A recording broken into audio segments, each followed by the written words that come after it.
નમસ્કાર।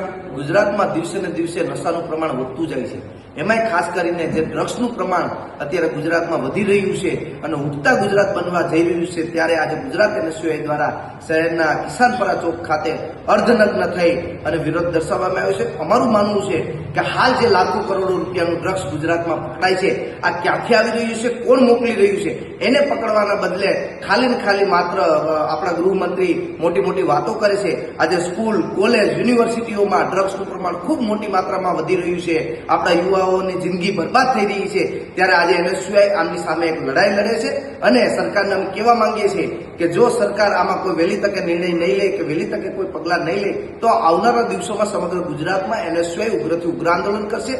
આવનારી યુવા પેઢીને બચાવવા માટે થઈ અને એનએસયુઆઈ રોડ ઉપર ઉતરે અને આંદોલન કરશે।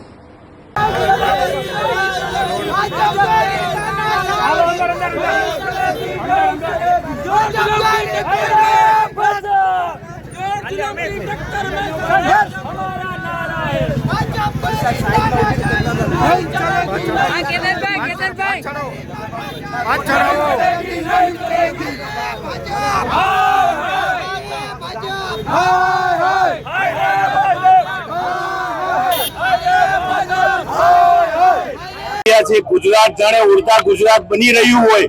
આ ભાજપ અને પોલીસની મિલીભગતથી માત્ર પેડલરોને પકડવાનું કામ થાય છે, પણ મોટા જે ડ્રગ્સ માફિયાઓ છે તેને પકડવાનું કામ નથી થતું।